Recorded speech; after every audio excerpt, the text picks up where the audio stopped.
South Korea's daily virus cases exceeded 30,000 for the first time, to hit another all-time high of over 36,000 on Saturday, amid the fast spread of the Omicron variant after holiday season. The country reported more than 36,000 new COVID-19 infections, mostly are local cases, raising the total to 971,018 cases, according to the Korea Disease Control and Prevention Agency, or KDCA. The latest figure is a rocketing increase of nearly 9,000 from the previous daily record of 27,443 reported on Friday.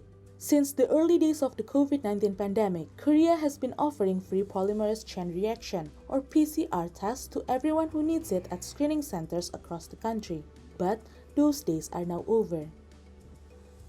In a bid to tackle the highly contagious but generally less lethal Omicron variant, the government has shifted its focus to vulnerable groups, introducing a new testing scheme concentrating on early diagnosis among these priority groups. Under the new scheme starting Thursday, February the 3rd, PCR tests are on limited offers to those in the priority groups. For the rest, rapid antigen tests, also known as self-testing kits, will be more widely used.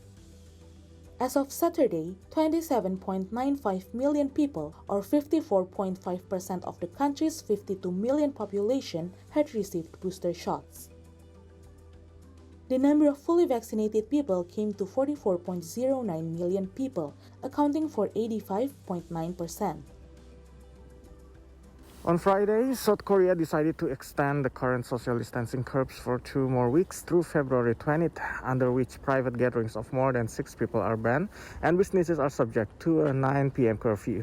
Previously, health authorities have warned that the 3-day Lunar New Year holiday, which ended last Wednesday, could send virus cases to new heights in the weeks to come, with daily infections possibly reaching 100,000 cases. From Seoul, the Republic of Korea, Alvin Kobulsia for Seat Today. And for more on the latest COVID-19 situation in Korea, we are now connected with See Today's correspondent in South Korea, Alvin Kobulsia. Hi, Alvin. What's the latest number of daily infections in the country, and what do the future trends look like?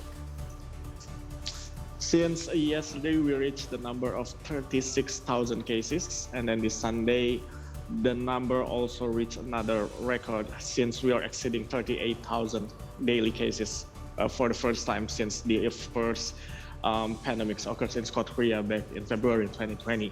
And then the Korea Disease Control and Prevention Agency, or KDCA, reported 38,691 cases, including 38,502 local ones. And also this number also marked another quote-unquote milestone, since it is the accumulated virus caseload surpassed finally 1 million cases in South Korea, again after 2 years pandemic here. And also the tally also surged to over 30,000 for the first time since Saturday. And also it's just only 3 days after breaking the 20,000 marks. So it is already a rapid and surging of the increasing number of daily cases here. And also the figure topped the 10,000 level for the first time back in January 26. So we have a number of exceeding around 20,000 since the end of the January. And for the future trend, new daily cases, actually, it's already predicted since we already just finished the Lunar New Year here, or we call it Solal here in South Korea back in Wednesday. And also some experts also feared that the number possibly reach 100,000 cases in the future weeks amid to the Lunar New Year holiday. And also the current government measures, actually, we already read several adjustments that I can elaborate further. Well, Alvin, Dirza here. Well, South Korea initially was regarded as one of the best country with COVID management, but now they went from test, trace, and treat to basically let it spread. And the talk is on among the rise among the surrounding communities. So how has the public reacted to that so far? Actually, it is a kind of response since back in November 20 and 21, the Korean government already adjusted to the living with COVID-19 schemes. And it's already running from November, December until January. However, due to the Omicron spread, the adjustment need to be readjusted. And then currently, actually, our daily lives, it's not so much different since we are compared from the last November. However, there are several maybe crucial readjustment, just like the government currently will be more focused for the more severe of the age range population, just like the upper 60 years old. Just like currently the public will be tested via the rapid antigen self-test compared to the PCR test that widely used since 2 years ago. And also in effort to curb the virus, the government also already decided to extend the current social distancing that's supposed to be ended by today to another 2 weeks, and then it will be ended by the 20th of February. And under this scheme, the private gatherings also limited to the maximum of 6 people, and also businesses are subject to be closed at 9 p.m. And also the vaccine pass also need to be shown if you go to the public places.